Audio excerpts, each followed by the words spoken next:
Breaking the gray.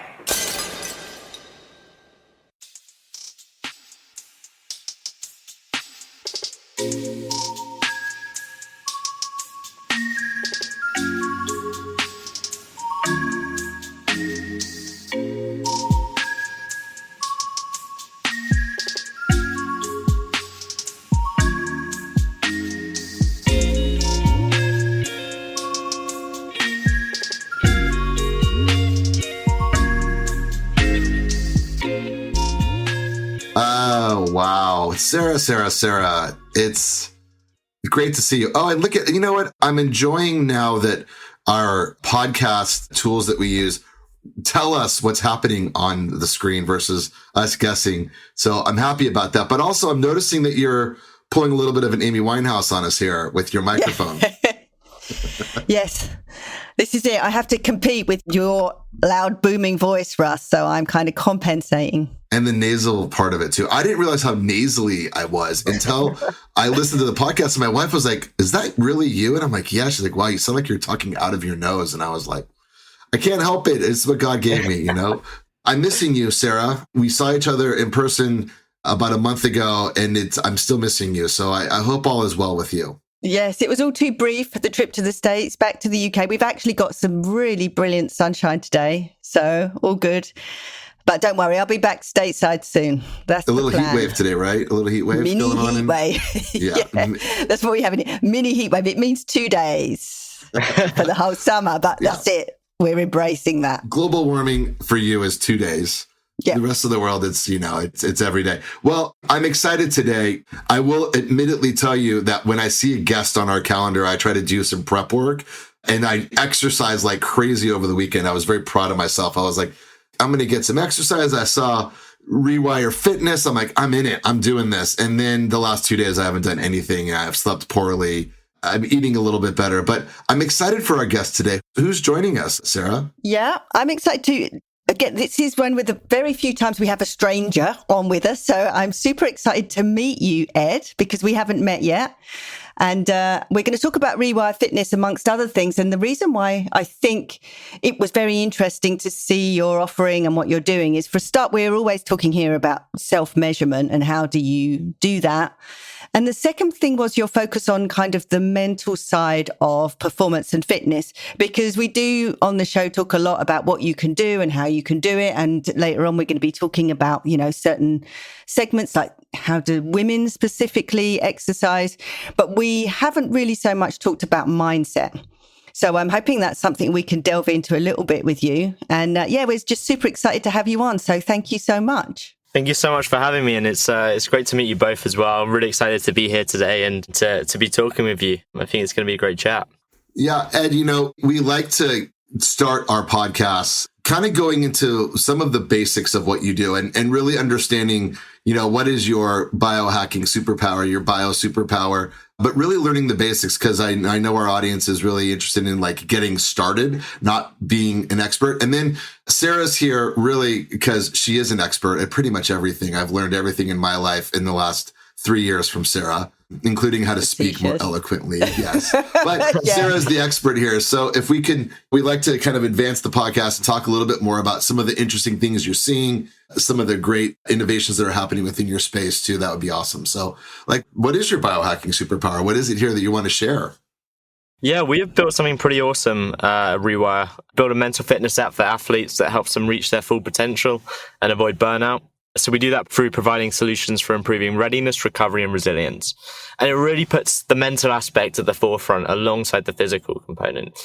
So often, we always ask athletes, we always ask high-performing individuals, what % of your performance would you attribute to the mind? And everyone says somewhere between 50 and 90%. Then we ask this follow-up of, okay, what are you doing to train it? What are you doing to recover it? What are you doing to put any sort of focus on it? And it's always this sort of awkward silence and essentially a big fat zero. So that's what we're trying to do. We're trying to bring the mental aspect into how we approach our training, recovery, and sort of monitoring as well. Based on over 10 years of science, really formed from a landmark study in 2009 by Samuel Marcora, really highlighting the effects of mental fatigue on performance and the detrimental effects that it has, and through some of the processes of sort of perception of effort primarily. And we've built a system around training that. So, we're really excited with what we've built, and our users are as well. They're finding a lot of benefit from really focusing on the mental side of fitness. But what about you, Ed? So how did you kind of get started with this? Have you got a sports background, or is it something you struggled with yourself? I do, yeah. So to give a little background about myself at the moment, I'm Ed, one of the co-founders and product lead of Rewire. I grew up as a rugby player near you, Sarah, in London. Just love sports, love competing, and I would say I started at a pretty low level and worked my way up as high as I can get, but just love that sort of grind, love that sort of process of improving yourself. I then developed a real passion for performance optimization and sports science. So that happened when I was about 13 and diagnosed with type 1 diabetes, and began this journey of performance optimization. So it starts with blood sugars. How can I get my blood sugars in the right state for performance? And when you're literally controlling a bodily process that's been taken away from you, you get super attuned to your physiology and how your body works. That sort of sparked my journey to learning all about the body and the mind and how that relates back to performance. Then we went through a journey of optimizing training, recovery, nutrition, and then mindset, which really brings us here. And then I was lucky enough to be able to get the chance to study that at Loughborough University. Around the time I was studying my degree in sport and exercise science, I met Sun, one of our co-founders, and Cody, and we got building on this product, which we think is really having a huge beneficial effect on athletes and is really bringing the science into a user experience that people can benefit from. So we're really excited about that. It's interesting you say you came, your first kind of trigger was diabetes, because that's, obviously that's a biological condition. And it's actually, we spoke about it last week. We had a blood sugar expert on last week, Danny. She was brilliant. She was kind of coaching us through that. But how does that really link in with sort of mindset stuff? Or are you thinking more about how do you kind of find solutions to those problems? Yeah. Firstly, we're extremely solution orientated. Whenever we take a monitoring data point, there's always a solution that comes with that, because we can say you're in a bad state today, but just telling you that has no beneficial effect. The real benefit comes from providing a solution around that. So that's what we're aiming to do. The kickstart of diabetes, at first it just began my love for the whole field of sports science, because I was able to really unlock performance through just dialing into the science, dialing into the physiology. And also I think there is a huge connection. I felt it a lot between the mental side, how I was feeling, and my blood sugar levels. So, we're looking at before a game and the adrenaline's pumping. That would really significantly affect my blood sugar levels. And finding a way to control that and manage that was huge in overall management of diabetes, and also then just my mental performance as well in the game. It's a good follow-on, actually, from the podcast we had last week, because we were talking about how to control blood sugar. I mean, we were talking about actually using the continuous blood sugar monitors. I don't know what you think about those for people who don't have diabetes, who are just looking to get that information and learn. This is, I can touch on that briefly because I'm super passionate about those devices, because, when I was diagnosed, they weren't a thing. You couldn't get them. And what you were relying on was time gaps between taking your blood sugar levels. So not only is it easier, but you get that whole continuous 24 cycle. And that allows you to see a real picture in between. And this is me as well. You used to go high overnight, and you'd get a picture before you went to sleep. You'd be maybe a certain level, and then you'd be much higher when you woke up. And, the only data you have is those two data points. So you can only imagine it's going up. And yet the solution for that is taking more insulin, or as it would seem. But once you get that continuous monitoring, you understand that the problem's actually going low, and then that triggering a response in your body which sends you flying high. So it's kind of this, when you start to get that continuous data, it's really lets you dial in and see things on a different level. And, that's one of the things, that technology has helped me so much. And that's one of the reasons I love creating technology like this for people, because technology has a huge effect on our health and well-being and performance. I feel very grateful that I'm able to sort of build technology that hopefully helps others do the same. And we're seeing that. Yeah. It's really fascinating to connect those two things together. Sarah knows this, and I've talked about it several times. I have a daughter who plays college sports, and she's a basketball player. And we talk a lot about her mental awareness and burnout. And I mean, there's just so much there. And a lot of these athletes who've come out recently, like Naomi Osaka and even like Michael Phelps. And, you watch some of these like meltdowns, like from Ben Simmons, and pray to God Jason Tatum doesn't continue to melt down and can step it up tonight and win for the Celtics. But it's like, I got to imagine that I never watch my daughter's diet, right? It's one of those things that she's in charge of it. And I don't think she's like carb overloading or doing anything. Is it really something, I obviously it's something you want to look at long-term, but are there short-term things that are recommended here with this app to kind of help, kind of game day versus maintenance? Yeah, absolutely. Let's dive into that, because our system really supports both long-term and on-the-spot recovery, which I think is a huge part of it.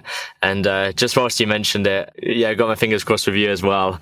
NBA is just a crazy example, because they're literally back to back. Like the whole, how do you reset? How do you regain your sort of mental and physical recovery in that short period of time? And ultimately, we think we can add a lot of benefit there. One of our investors and users turned investor is Kyle Korver, and he sort of lives and breathes this stuff. But yeah, we think we can add a lot of benefit there. And then diving into our system, so we've got our readiness assessment at its core. That's sort of your tool for monitoring your mental, physical, and emotional state. So we do that for a 90-second fatigue assessment in the morning that really gets a nice picture of where you're at. And what that involves is a short reaction time task designed to understand your level of cognitive fatigue, an emotional survey, which is normalized to the individual. So we're looking at stress, readiness, rest, and frustration. And then a range of physical data points using your resting physiology. So heart rate variability, resting heart rate, some sleep data, and then some loads like training load and muscle soreness. And we even take into account mental load too. So, a range of different measures that come in, and it just takes 90 seconds of the user's time and gives them a great picture of where they're at that day. Then we're going to provide solutions to support the whole 24 hours of that athlete. Straight away, we give them a personalized recovery session, and that's based on their goal for today. We say, what do you want to achieve? Is it rest and recovery? Is it physical performance or athletic performance? Or is it productivity? We're thinking about the time crunched athlete, the athlete that's trying to balance work and training and just performing on all fronts. I think athletes is a broad term, and we want to support all levels of athletes. So then we're going to give them a really tailored 2 to 4 minute recovery session designed to get them in a state to achieve that. So we have the context of where they are. We know whether they're under a lot of stress. We know whether they're under a lot of cognitive fatigue or physical fatigue, and we know what they want to achieve. And we can create a session featuring the right guided breathing protocols, featuring the right frequency of binaural beats, featuring the right self-talk messaging, featuring the right visualization cues, featuring subliminal priming, where we sort of flash positive imagery to have a really beneficial effect on mood and motivation. And in just 2 to 4 minutes, people go for a dramatic change in state that really prepares them for the day. So our users are able to drop their stress by 70%. They're able to improve their readiness by 30%. They're 30% more focused.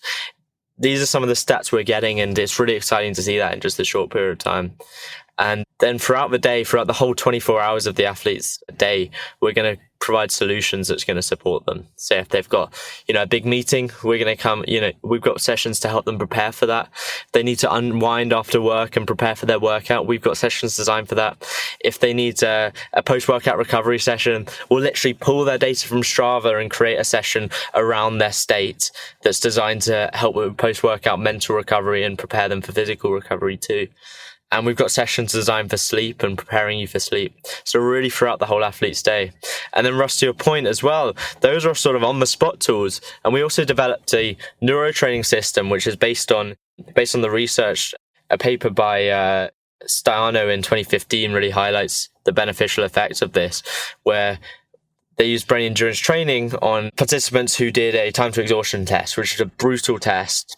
And those that did the brain endurance training were able to get triple the improvement in performance over a 12-week period compared to the control group. So really exciting data. So yeah, both the long-term and the on-the-spot recovery tools too. But what do you think about, I mean, because I don't think Russ and I would consider ourselves athletes by any stretch. So I was just wondering, what you do you, Russ? He's nodding.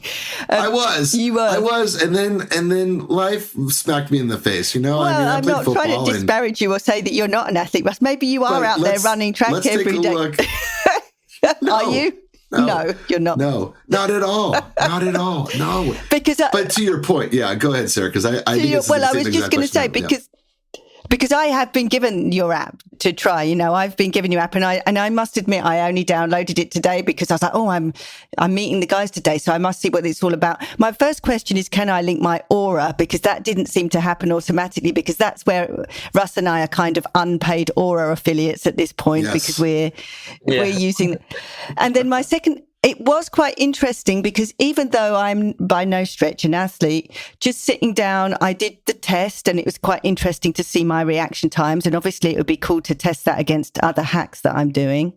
And then the other thing, doing the minutes meditation, you know, just that taking a minute and doing the diaphragm breathing, the visualizations. To me, I can certainly see where I would use it in a non-athletic way. I mean, I do hot yoga, you know, it doesn't really count as being an athlete, but it's still good information. Yeah. No, it's firstly, yes, you can connect to Aura. We've done a range of integrations, Aura, Apple Health, Google Fit, Bluetooth heart rate monitors, Strava, and we're doing more and more. So yes, you can connect to Aura, and that's just done. I'll show you after how to do that, but yeah, okay. in your settings and under integrations. And yeah, absolutely. I mean, like, my definition of an athlete is someone that sweats, and that puts it a huge market. So I mean, this is designed for someone that just wants to, you know, someone that does hot yoga right up to your elite athlete. So there's a huge spectrum of athletes, and really there's sort of different challenges that each one faces, but ultimately it comes down to performance.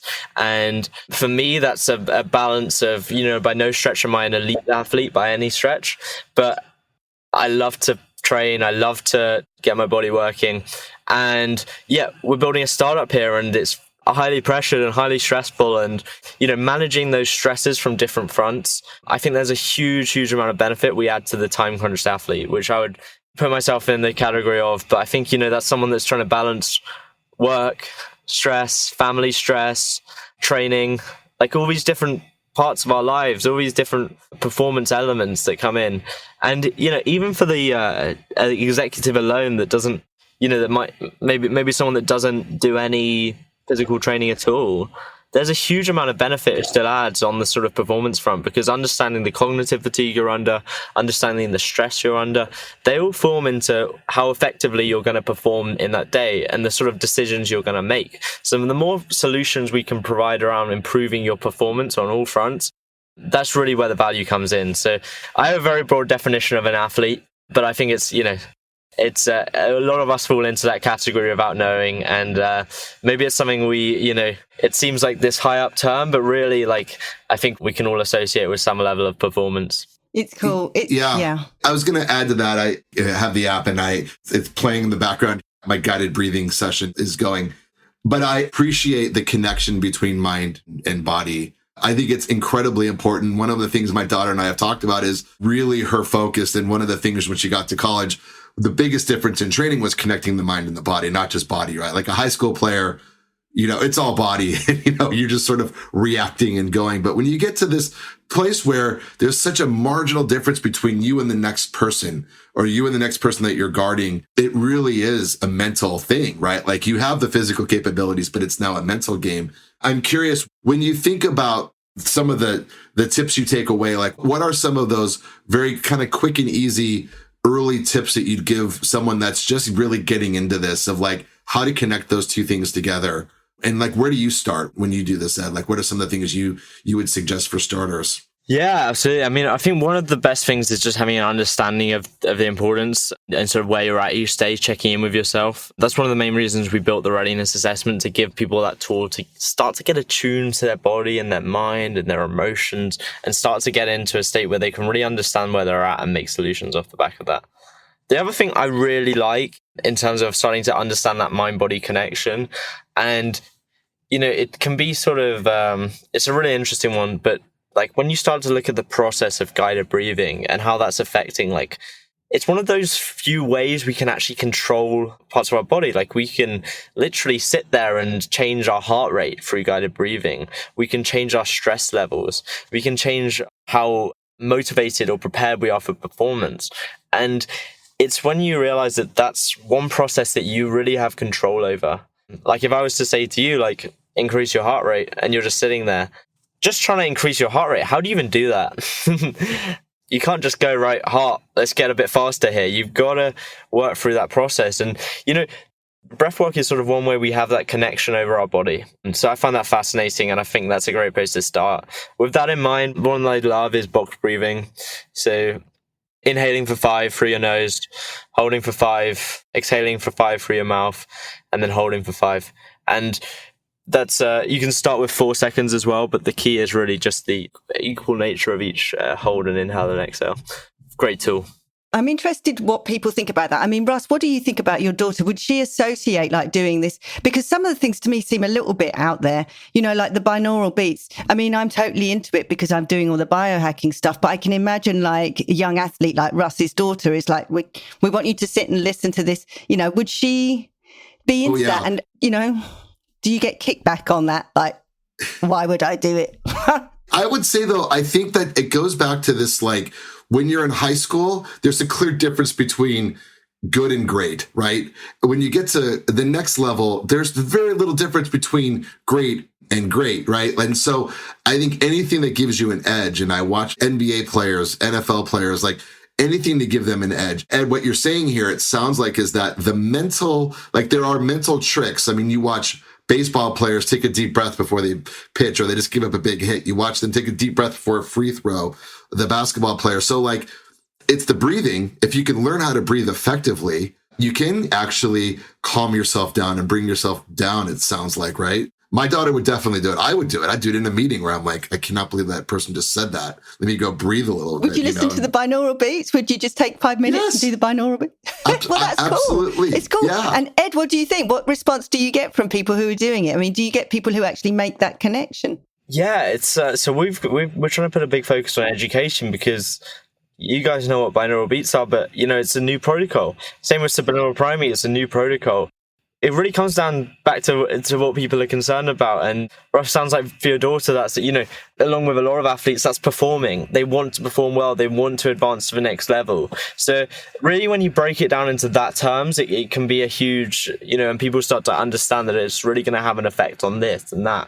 It can get really, people are down for it. And it's, you know, we have people, like, as soon as they try one out and feel the benefits of it, they can really start to understand that. So you know, it's existed for a while. We're trying to put it in a way that users and consumers can really understand and use easily, because before this, these protocols weren't overly accessible, at least together. And that's what we're trying to bring together. Yeah, it was a little bit esoteric, a little bit woo-woo, you know, the whole you know, that kind of concept previously. So it's very cool that it's kind of being integrated into this kind of tech where it's put into context where people get it. Right. Yeah. And presumably you see an effect. That's why you've got it in there, presumably, because that's what, you know, like I say, when I did it today, that's the 2 things that came up, the breathing and the binaural beats. And I thought, wow, that's something that I haven't seen outside of certain, you know, like in the old days, you used to get it on a CD and you'd put it in and you'd sit there and listen to it, and people would think you were loopy. Yeah, these tools haven't been around these tools have been around for ages, at least the binaural beats, but to the point where we're on CDs, but like having it in an app form where people can easily access it and combining it with the other protocols, we think adds a huge amount of value. And Russ, like, thinking about your daughter, like, one thing with high school students and college students, it's just the burnout rate is just huge right now. And, you know, that's across all the board of athletes, not just high school athletes, not just college athletes. Like, burnout is such a huge thing. And when we start to break down the process of how that's happening, we start to realize that a lot of that is, you know, controllable on the mental side of things. So we think we can have a huge effect on burnout.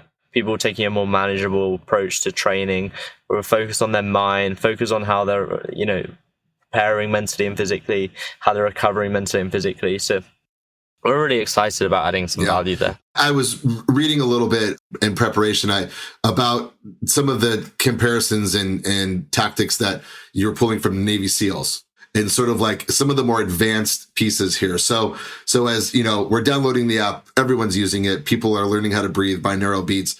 But like, let's go into some of the more advanced things. I'd like to understand a little bit more about the other topic you mentioned, Sarah, the subliminal piece, because that I don't know. I mean, how does that work? And it seems fairly advanced, and I'm sure Navy SEALs have been doing it for decades. Yeah, I haven't seen anything from Navy SEALs on subliminal priming. I know the box breathing is a huge technique for them to sort of stay calm under pressure. But subliminal priming is a super interesting process. It's fairly novel. It's kind of straight out of a lab, and we've literally pulled, our tools from the research. So we're super excited to bring it to a consumer level.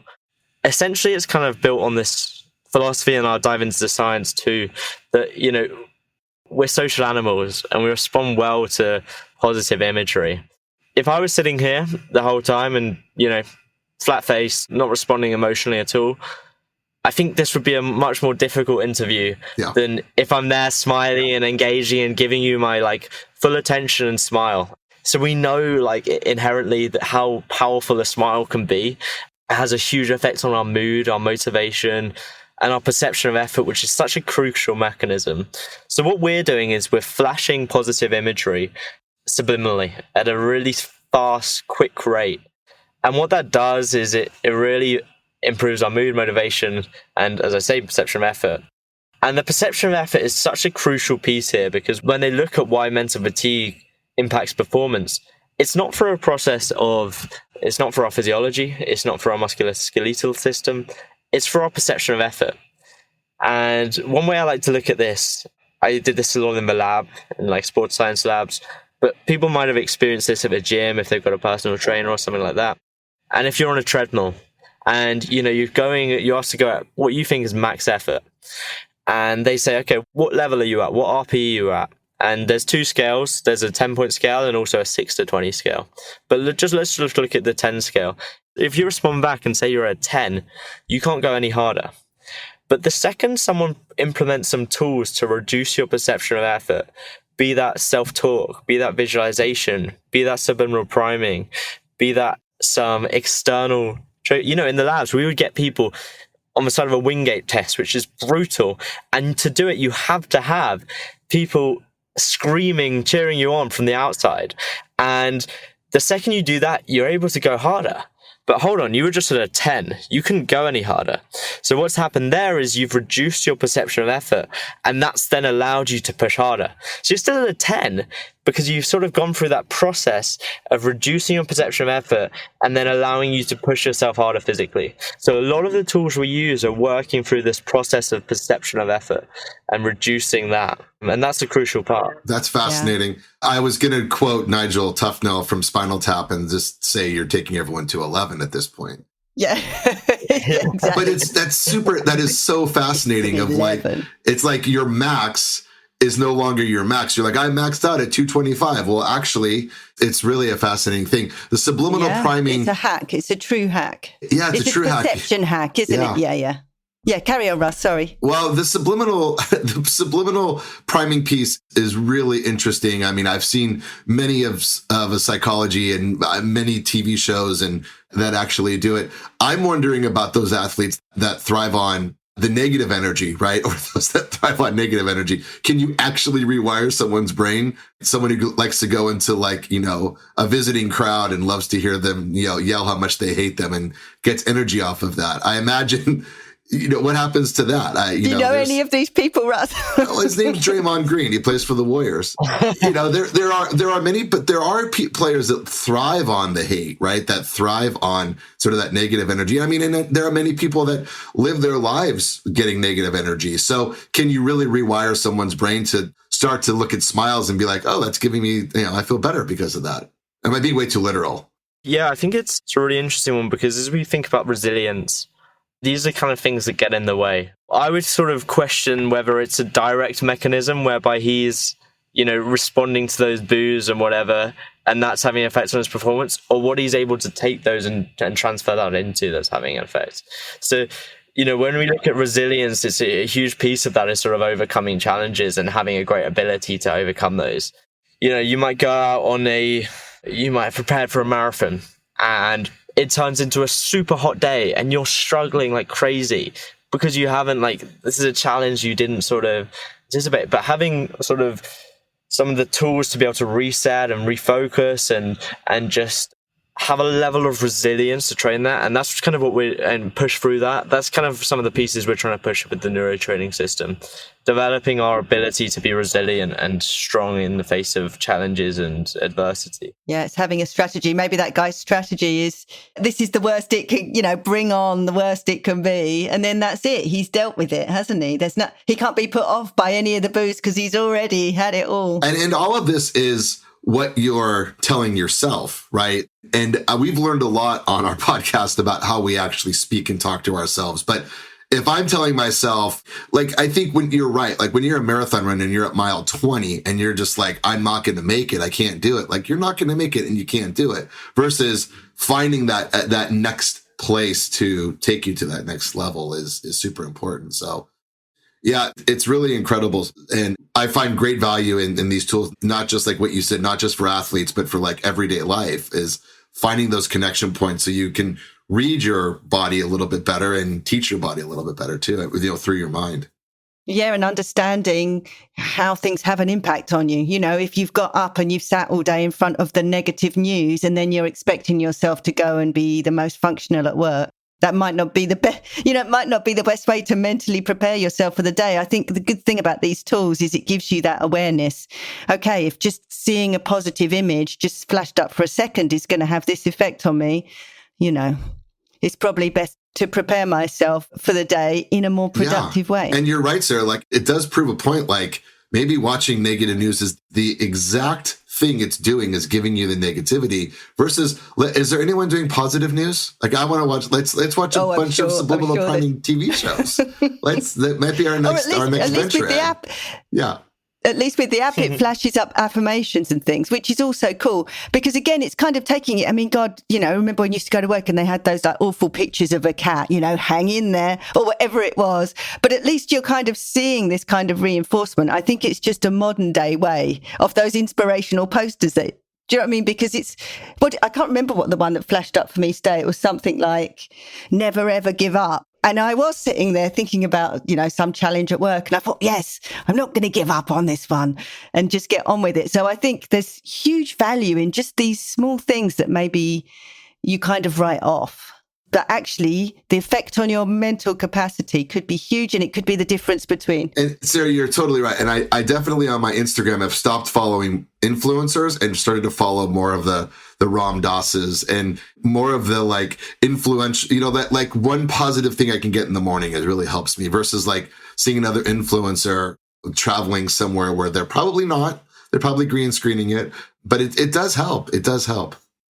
Yeah, so probably the best thing is to dish it all together and sit with something like this Rewire app, do your box breathing, look at the inspirational message, listen to the binaural beats and set yourself up for the day, regardless of what you're doing. And if you're an athlete, well, then there's all these other tools. But yeah, there's huge value. And thank you so much for coming on and telling this, Ed, because it's just a reminder about how powerful our minds are, really, isn't it? I mean, that's the take home from all of this.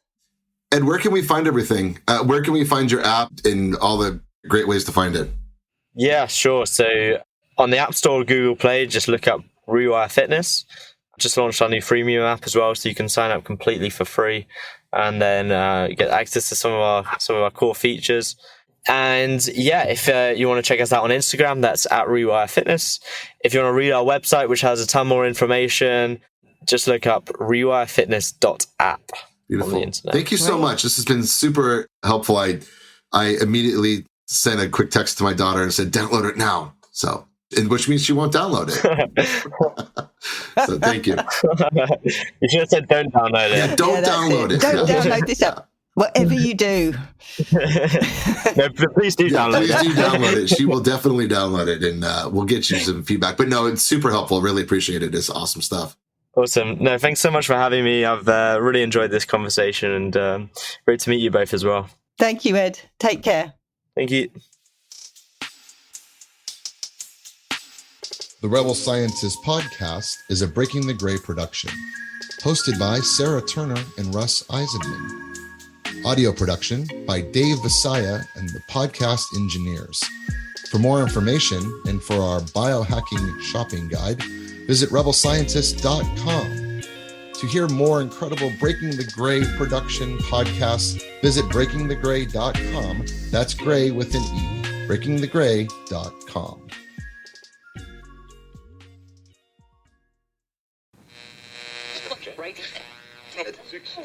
Breaking the Gray.